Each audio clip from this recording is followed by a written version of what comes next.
নমস্কার, কলিস cooking with লাইফস্টাইলে আপনাদের অনেক অনেক স্বাগত জানাই। আজকে আমি আপনাদের সামনে নিয়ে হাজির হয়েছি পেঁয়াজ কলি দিয়ে দারুণ স্বাদের একটি রেসিপি। আমরা তো সাধারণত পেঁয়াজ কলি ভাজা অথবা আলু পেঁয়াজ কলি ভাজা খেয়ে থাকি। এইভাবে একবার পেঁয়াজ কলির এই সম্পূর্ণ নতুন রেসিপিটি একবার ট্রাই করে দেখুন বন্ধুরা, গরম গরম ভাতের সঙ্গে খেতে অপূর্ব লাগে। তো চলুন দেরি না করে রেসিপিটি শুরু করা যাক। তো এখানে আমি 200 গ্রাম পেঁয়াজ কলি নিয়েছি, একটা বড় সাইজের আলু, একটা ছোট সাইজের টমেটো আর একটা মিডিয়াম সাইজের পেঁয়াজ নিয়েছি। তো এখন তো শীত পড়েই গেছে আর বাজারে কিন্তু পেঁয়াজ কলিও চলে এসেছে। তো আপনারা যদি পেঁয়াজ কলি পান, এই রেসিপিটি অবশ্যই একবার বানিয়ে খেয়ে দেখতে পারেন। তো পেঁয়াজ কলি, আলু, টমেটো সব কিছু কেটে নিয়ে ফিরে আসবো আমি। তো তার আগে দেখুন, এখানে আমি পুঁটি মাছ নিয়েছি। এগুলো দেশি পুঁটি মাছগুলো ভালো করে কেটে ধুয়ে পরিষ্কার করে নিয়েছি। আপনারা যে কোনো ছোটো মাছ দিয়েই কিন্তু এই রেসিপিটি করে খেতে পারেন। তো আলু দেখুন সরু সরু করে কেটে নিয়েছি লম্বা করে। পেঁয়াজ কলি যেরকম ভাজার জন্য কাটে সেরকম করে কেটে নিয়েছি। এবারে পুঁটি মাছগুলো পেঁয়াজ কলি আর আলুর মধ্যে দিয়ে দিলাম। এবারে দিচ্ছি পেঁয়াজ কুচি, টমেটো কুচি আর চেরা কাঁচা লঙ্কা। রান্নাটা কাঁচা লঙ্কার ঝালেই হবে। আর কালারের জন্য সামান্য একটু কাশ্মীরি লঙ্কার গুঁড়ো দিচ্ছি, এটা অপশনাল।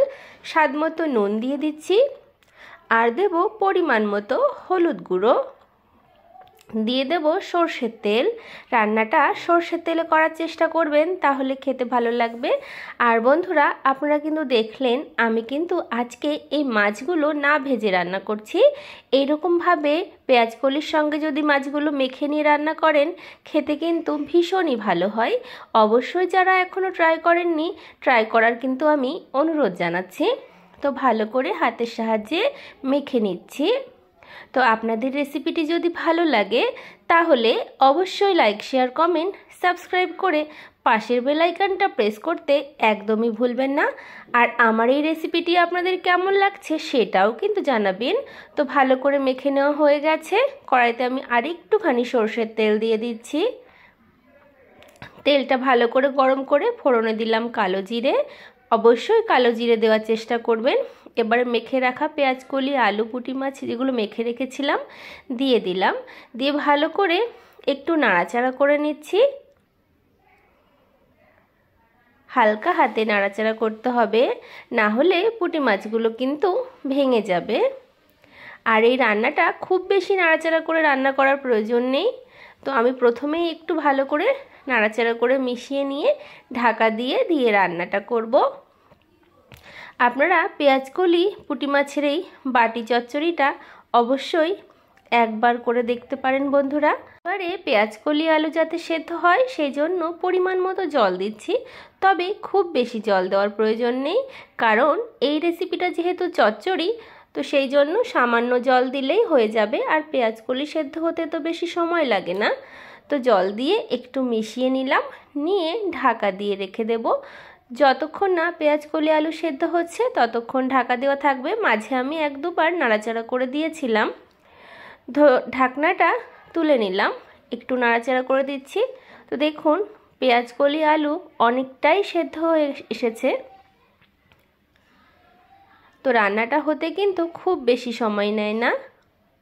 আর এরকম একটি পেঁয়াজ কলি, আলু, পুঁটি মাছের এই রেসিপিটি যদি থাকে, তাহলে বন্ধুরা গরম গরম ভাতের সঙ্গে আর কিচ্ছু লাগবে না। এই দিয়েই সম্পূর্ণ ভাত খাওয়া হয়ে যাবে। এবারে যেহেতু শীতের সবজি রান্না হচ্ছে, ধনেপাতা না দিলে কি হয়, তার জন্য একটু ধনেপাতা কুচি আমি দিয়ে দিচ্ছি। আপনারা যারা ধনেপাতা অপছন্দ করেন তারা কিন্তু ধনেপাতাটা নাও দিতে পারেন, আর দিলে বেশ ভালো লাগবে। ধনেপাতা দিয়ে ভালো করে একটু মিশিয়ে নিচ্ছি। তো দেখুন দেখতে কতটা সুন্দর হয়েছে না, খেতেও কিন্তু দারুণ লাগে। যারা চচ্চড়ি পছন্দ করেন তারা একবার পেঁয়াজ কলি দিয়ে এই ইউনিক রেসিপিটা অবশ্যই ট্রাই করুন বন্ধুরা। আমি কথা দিচ্ছি ভালো লাগতে বাধ্য হবে। আর ঘরে পেঁয়াজকলি আসলে এইভাবেই কিন্তু রান্না করে খেতে মন চাইবে। ধনেপাতা দিয়ে গ্যাসের ফ্লেমটা লো করে ঢাকা দিয়ে রেখেছিলাম, যাতে ধনেপাতার ফ্লেভারটা এই চচ্চড়ির সাথে মিশে যায় আর খেতেও ভালো লাগবে। তো দেখুন তেল কিন্তু ছেড়ে দিয়েছে আর রান্নাটাও হয়ে গেছে। আপনারাই বলুন কেমন লাগলো আমার এই রেসিপিটা।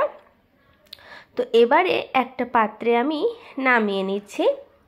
গরম গরম ভাতের সাথে পরিবেশনের জন্য তৈরি হয়ে গেল আলু পেঁয়াজ কলি পুঁটি মাছের দুর্দান্ত স্বাদের চচ্চড়ি বা বাটি চচ্চড়ি। অবশ্যই বন্ধুরা বানিয়ে খাবেন, আর ভালো লাগলে লাইক শেয়ার কমেন্ট সাবস্ক্রাইব করে পাশের বেল আইকনটা অবশ্যই প্রেস করে রেখে দেবেন। তো দেখুন কতটা লোভনীয় হয়েছে, আশা করি ভালো লেগেছে। আপনারা সকলে ভালো থাকবেন, সুস্থ থাকবেন। দেখা হবে অন্য কোনো নতুন রেসিপিতে। আজ তবে বিদায় নিচ্ছি বন্ধুরা। রাধে রাধে।